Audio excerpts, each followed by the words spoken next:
Bismillahirrahmanirrahim. Assalamualaikum warahmatullahi wabarakatuh. Perkenalkan, kami dari kelompok 11 yang beranggotakan saya Nafi Nursani NIM 257, yang kedua Siti Asni Indrawati NIM 269, yang keempat Cairani Heranita NIM 296, dan Siska Amelia NIM 058. Di sini kami akan mempresentasikan hasil diskusi kami mengenai dengan tema arus kas investasi.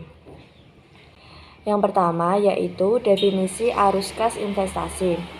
Arus kas dari kegiatan investasi adalah uang tunai atau kas yang digunakan untuk pembelian aset tidak lancar, aset atau aset jangka panjang yang akan memberi nilai tambah maupun laba di masa depan.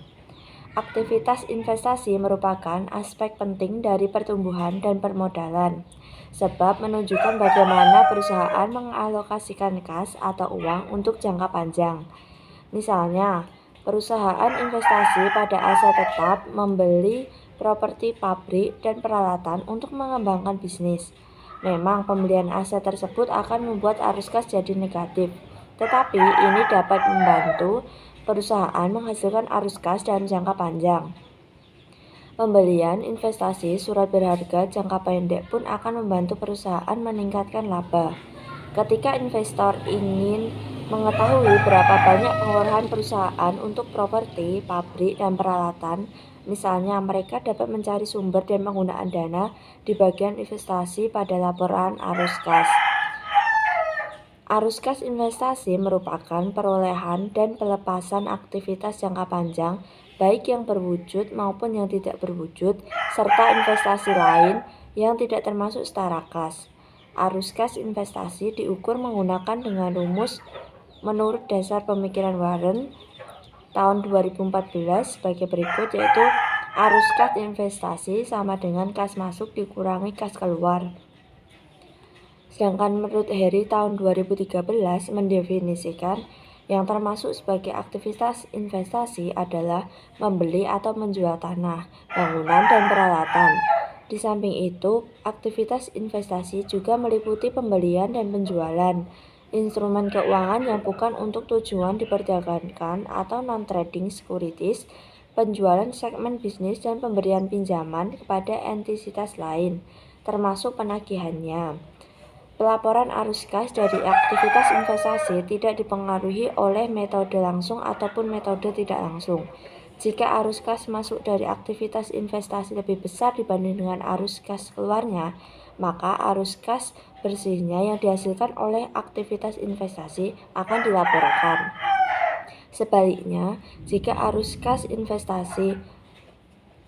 masuk dari aktivitas investasi lebih kecil dibanding dengan arus kas keluarnya, maka arus kas bersih yang digunakan dalam aktivitas investasi dilaporkan. Yang selanjutnya adalah komponen arus kas dari aktivitas investasi. Terdiri dari dua, yaitu pembelian dan penjualan aset tetap seperti properti, mesin, pabrik, dan peralatan. Aset tetap merupakan aset yang berwujud untuk mendukung kegiatan produksi.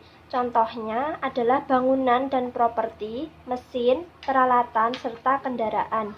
Peningkatan aset tetap merupakan sinyal positif untuk pertumbuhan di masa depan ketika sebuah perusahaan meningkatkan aset tetapnya, misalnya membeli mesin baru, perusahaan berharap dapat memberikan kapasitas produksinya meningkat. Saat membayar pembelian mesin, perusahaan akan mencatatnya sebagai arus keluar dan aktivitas investasi. Secara khusus disebut sebagai belanja modal.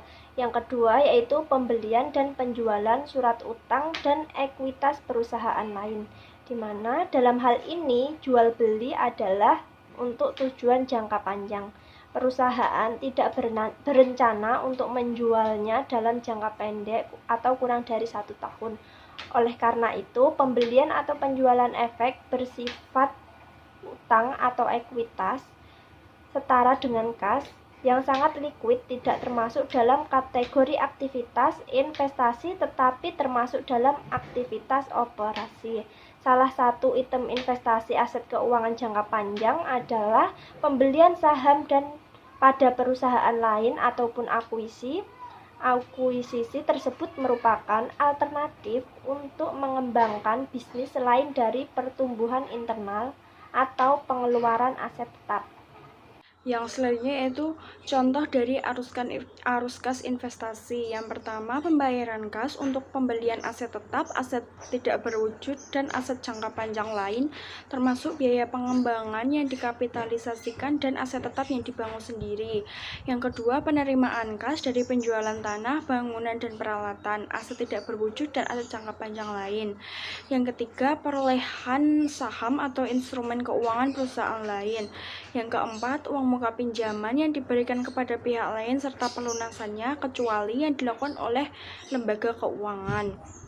Yang kelima, pembayaran kas sehubungan dengan future contracts, forward contracts, option contracts, dan swap contracts, kecuali apabila kontrak tersebut dilakukan untuk tujuan perdagangan dealing or trading atau apabila pembayaran tersebut diklasifikasikan sebagai aktivitas pendanaan. Yang selanjutnya, adanya pengaruh arus kas investasi terhadap return saham. Aktivitas investasi adalah aktivitas yang menyangkut perolehan atau pelepasan aset jangka panjang serta investasi lain yang tidak termasuk dalam setara kas, mencakup aktivitas meminjamkan uang dan mengumpulkan piutang tersebut serta memperoleh dan menjual investasi dan aset jangka panjang produktif. Arus kas investasi mencerminkan pengeluaran kas sehubungan dengan sumber daya yang bertujuan untuk menghasilkan pendapatan dan arus kas masa depan. Miller dan Rock melakukan pengujian mengenai pengaruh investasi pada return saham.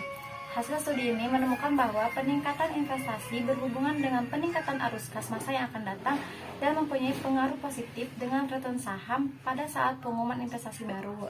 Terima kasih, sekian presentasi dari kelompok kami. Apabila ada kesalahan mohon dimaafkan. Wassalamualaikum warahmatullahi wabarakatuh.